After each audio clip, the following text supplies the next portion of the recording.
I hope everyone's over and accepted the fact that Arsenal did not win the Premier League trophy for 2023-24. We go again. People can laugh at us, but we had a decent season. Obviously, silverware, the hunt goes on. Don't shoot the messenger, but they say our season was trophyless. I'm shameless. As you know, I might be living up to my YouTube name, but we won the English Super Cup in August against City. So don't shoot the messenger, but I literally got silverware pictures, shameless settings. But yeah, with the season reaching its climax, and we can review the season and go all over that jazz, that's neither here nor there. As you would imagine, the transfer news, rumors and views and all of those things are starting to gain traction. So let's go over at this moment in time, at the time of making this vid, what is concerning our football club. As usual, big up you lot tuned in, appreciative for you lot's consistent support on the channel. If you're new here, or if you're here all the time and you haven't subscribed, make sure you're subscribing, smash the like button, get those creative juices flowing for me, people, and make sure you allow me to take in your own talking points. Really leave a comment when the video's done, and also when this is premiering. Check out the rest of the content. Now, cynically, obviously, I think Arsenal fans were used to this. Not saying we won't spend money. We shattered our transfer record, our records fee last season for Declan Rice.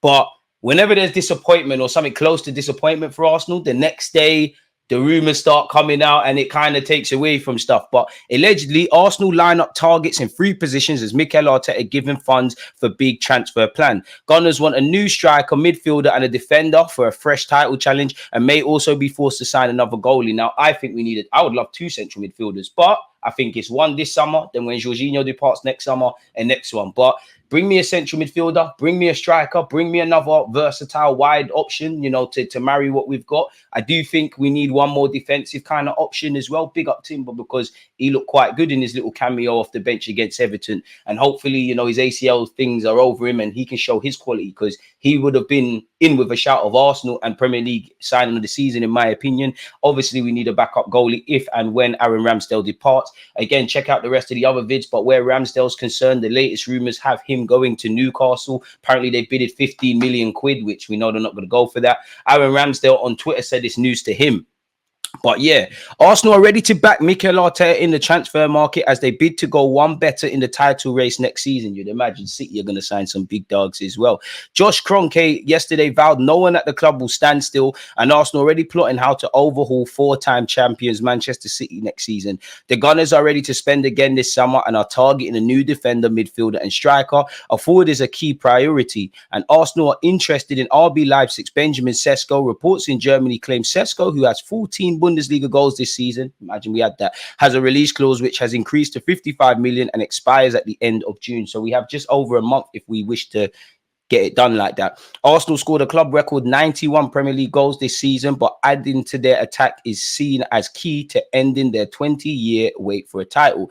At 6'4", Sesko would offer Arsenal a different profile forward. Not really, because Kai Havertz is around 6 foot odd, but I get it. And his form for Leipzig has impressed scouts, but they face competition for the 20-year-old Slovenian international from Chelsea, Man United and other clubs around Europe. Leipzig hope they can persuade Sesko to stay in Germany for at least one more season and are said to be ready to offer him a new contract, which, if that was any other job, if you signed for whatever company and you did so well that in a year they want to give you a new deal, it shows you everything. Neto has long been admired by Arsenal, while the Gunners are one of several sides interested in athletic club forward Nico Williams. Williams is thought to have a release clause around 43 million, but his wages could prove a stumbling block to any potential deal. There's rumours he already earns 200 grand a week at Bilbao. What would he want at Arsenal with the riches in the Premier League and all the other clubs? Arsenal also like Isaac. I like Kelly Rowland. It don't mean I'm going to go on a date, but Newcastle are adamant the Swede is not for sale. The Gunners also want a new midfielder to play alongside Declan Rice and Martin Odegaard. Onana, Guimaraes and Martin Zubamendi are among the players who have been watched this season. A new defender is also desired, ideally one who can play on the left side. And that's actually interesting, because I do think Benjamin White was poor against Everton for the large part, and Timber came on the right-hand side. He can play right and left, so if you've got Timber and Tommy Yasu that can play in both, Benjamin White with his form, you bring in someone like Hato, who I'm a big fan of. You've got Kirio, who Might not get that much game time, but it's sturdy in that. You got Gabriel Saliba. We've got some good options there, man. My first thing would be a versatile guy that can, like, a bit like Timber and Tomiyasu, that can play across such. Apparently, Hato is on Arsenal's radar. Still only 18. He has already captained Ajax, and is considered one of the brightest talents in Europe. Arsenal also likely to need a new goalkeeper, given Aaron Ramsdale is expected to leave in search for a #1 spot after losing his place to David Raya. Newcastle are the front runners to sign Ramsdale, who knows Eddie Howe from his time at Bournemouth, but he is expected to receive interest from other Premier League clubs. Arsenal are set to make Raya's loan move from Brentford permanent, which will set them back 27 million. The Gunners will hope to sell players this summer to boost their transfer kitty, although their finances will be bolstered by reaching the quarterfinals of the Champions League this season. Eddie Nketiah, Emil Smith-Rowe, Reece Nelson all face uncertain futures. Lokonga, Tini and Tavares could leave permanently after spending this season out on loan. Thomas Partey only has a year left on his contract and is wanted by clubs in Saudi Arabia. Arsenal could have their resolve tested over Kirill, while Cedric and Mohamed Elneny will leave on freeze. Kirill's an interesting one because he's come in and he's done quite well. But realistically, if everybody's fit, especially if we bring in another defender, his game time is going to be limited. You know, unfortunately for him, you're not getting anywhere near Gabriel's spot. Left back, there's been injuries and it's been a bit of an open season, but I think Arteta has had to tailor the inverted role to suit Kirill, where it's more like a traditional kind of fullback in which Tomiyasu, Timber, Zinchenko's frail defensively, but in all the other aspects, he's good. And for Kirill, you know, he's done well. As I said, he's done very well. I think sometimes fans have overhyped him and sometimes like people have been very harsh. Like, you know, Bernardo Silva got past him against Manchester City and people are oohing and ahhing. Like, that happens. But where Kirill is concerned, obviously at the turn of the year, he got first team football, but he's always been linked with a move away. And I'm not saying he should leave. I'm not saying he should be the first to leave because there's several others that probably need to go. But if you type in Kirill's name, he's still linked with Napoli, with Roma, with all of these clubs. If we could get our money back in a little profit and we bring in another defender who, as it said there, could play left back a bit like Kirill, then I could understand why we do it. But again, where Eddie Nketiah, Smith-Rowe, Nelson, Tini, Lokonga, Tavares, Ramsdale, Nelson, if I haven't said that, so on and so forth, there's probably futures that need to be decided. Like the names I said there, they're probably people that are the club are trying to actively move on. Where you've got Thomas Partey, Gabriel Jesus, Zinchenko, I think the club would be open to selling them, and they've never been more open to selling them than in previous years. But I don't think the club will force them out, if that makes sense, people. Farewell to El Nene, because, you know, he's the last player that was, you know, a player under Wenger in it. But realistically, we're not here for sentiment. Him and Cedric, really, if we're talking about winning Premier League trophies and fighting for such, unfortunately, they're just not levels, if I'm honest with you. So them two leaving, apparently, you know, Cedric, we've seen some reports he's on 100k. I don't care what Cedric gets paid or anything. It's nothing to do with me. But in terms of resources, the more we streamline the squad and save resources, obviously this can be put into other areas, people. So we'll have to see.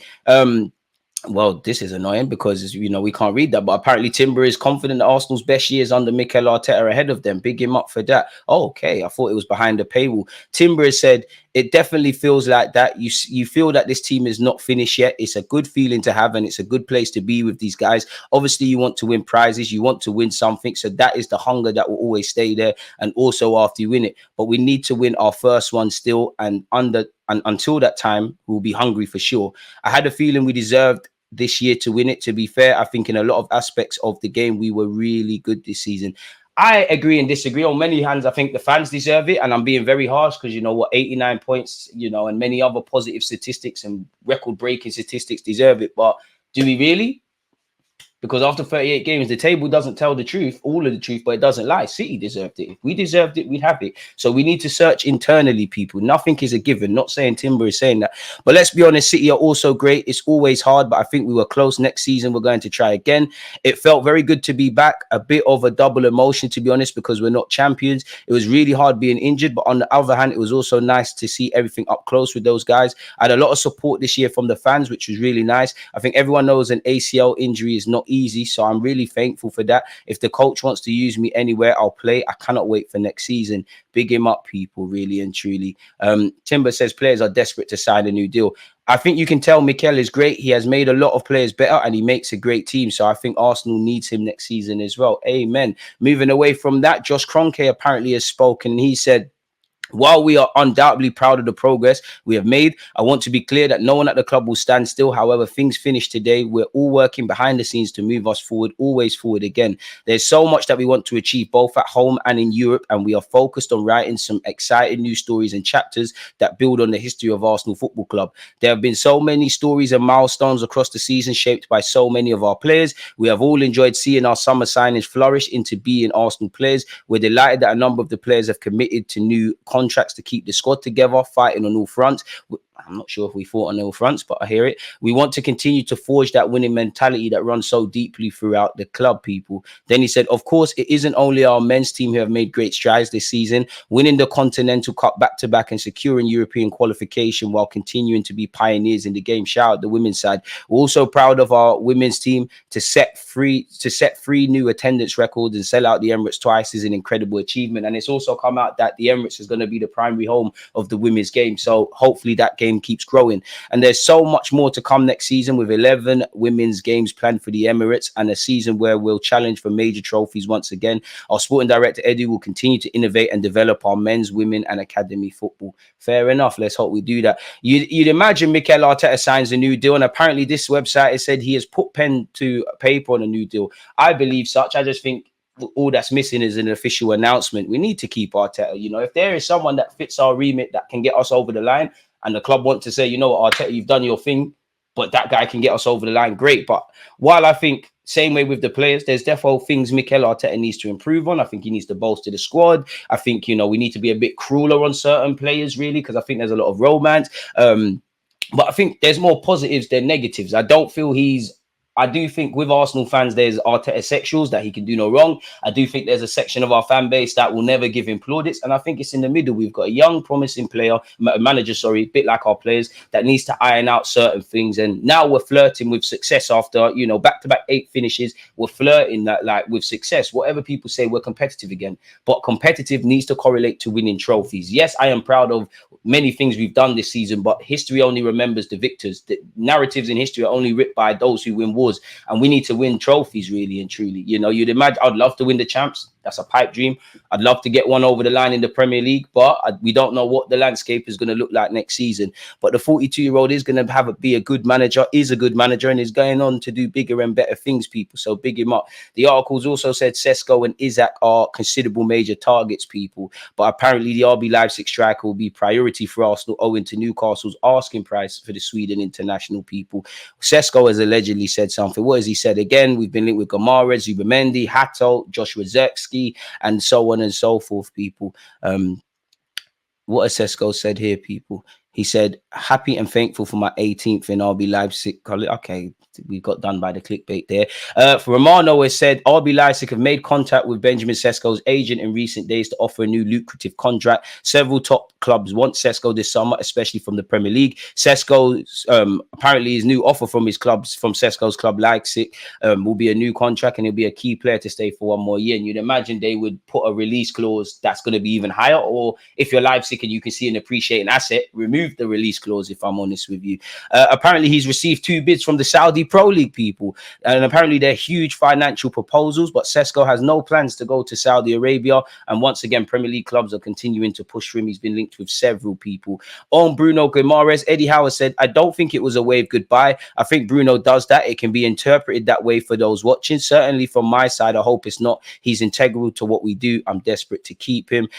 We was once linked with Dominic Calvert-Lewin. Everton will let him leave for 60 million. That's crazy, if I'm completely honest with you. And apparently they want to sell Onana first. And I think he had some good cameos against Arsenal in our last game of the season. I like Onana. He's 23, he's 22, 23, 24. Technically sweet. Brings a lot of physicality that we've obviously got some 6-foot monsters. He wouldn't be my first choice, and I would like him if we signed him, great, innit? But he wouldn't be my first choice. I think we more need the Gomares, the Douglas Luizes, the the Zubamendis, guys with a bit more glee on the ball. Like, his technical level is great, but that's not him. If we was to sign one of those and he comes as well in the squad or someone of his profile, I'm great. As I said at the start, for me, I would like 2 midfielders. I think we need an 8 and a 6. I think somebody needs to lock down that 8, that partner next to Declan Rice, and that trio of the new guy, Declan Rice and Martin Odegaard. And there's also been times where you need another midfielder, if I'm completely honest with you.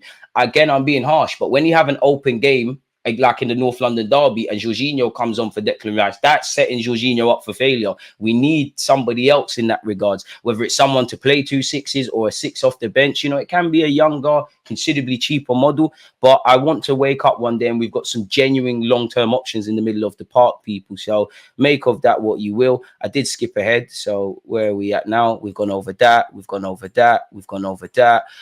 Big up Destiny Doué of Rennes. Apparently they, you know, he could be up for sale and they want to sell him for a record fee. Man United and PSG have been linked with him. Listen, this guy is going to be a star in the future. I don't think Arsenal will go for him at this moment in time, but if there was, go for him. I'm probably going to do a video on him. Arteta has been speaking about Saliba's journey. He said, when he arrived at the club after his first loan, we wanted to look at him. Our evaluation led us to 2 conclusions. Firstly, he wasn't ready to play in the Premier League in the role that we thought he could have. And most importantly, the environment wasn't good enough for him to develop, for him to become what we imagined and for him to reach the potential he had. Then he said, I was 100% convinced that he'd play at Arsenal, but not at that moment in time. I told him I would not put him in because he wasn't ready, so he had to prove himself elsewhere. He was incredible and consistent, and he succeeded in managing other problems. He came back, and after 1 or 2 training sessions in a new environment, we knew that from now on he could do it. Since he has proved that brilliantly, his progression and his consistency are incredible. We are really happy to have him. So big him up. And I'd say the next step for Saliba is, you know, you've done it for 2 years now.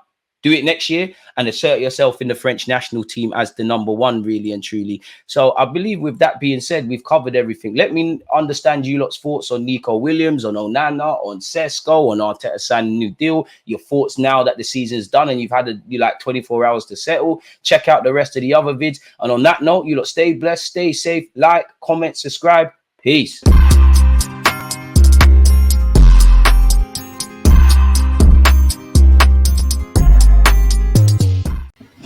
I always tell you, look, I try not to miss anything out, people. And as I've just finished recording the previous vid, I've seen this talking point online as well. So the show must continue. Arsenal want to sign striker before pre-season as 2 names top shortlist. Arteta has called on Arsenal to be more ambitious as the club step up their transfer plans after missing out on the Premier League title, writes the Independent's Miguel Delaney, who is the chief writer of such.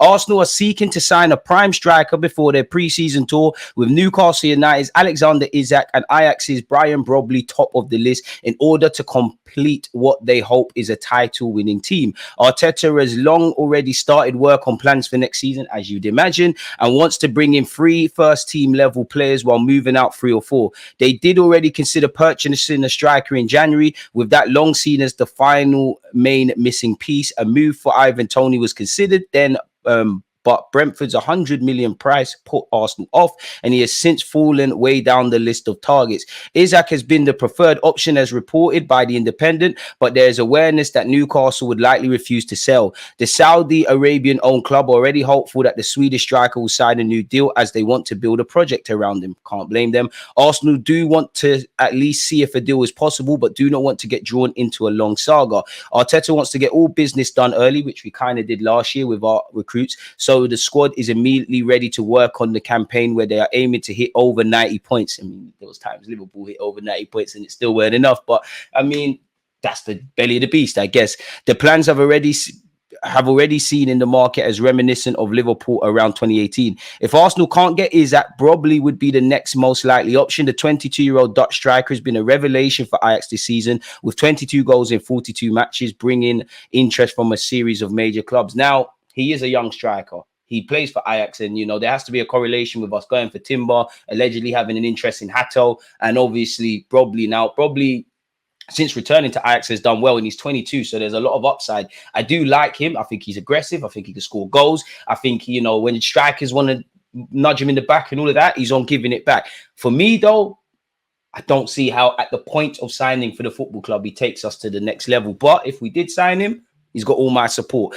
I do think, you know, Isak to Brobbey is a bit, I'm not really for it, people. I might as well just sign a strong goal-scoring winger. Another option on the list is Isak's Swedish compatriot, the 25-year-old Victor Gyökeres from Sporting. Arteta would meanwhile like at least 1 more left-back as well as another midfielder. Arteta did say there's only one way to do it. You have to be more determined. You have to be more ambitious. You have to have a lot of courage and push every limit in everything that we have. That's the next step. I don't think anybody can disagree with what the manager has said there, people. So yeah, as I said, sorry to do it over again, but let me know your thoughts on everything we've discussed, people. On that note, Peace.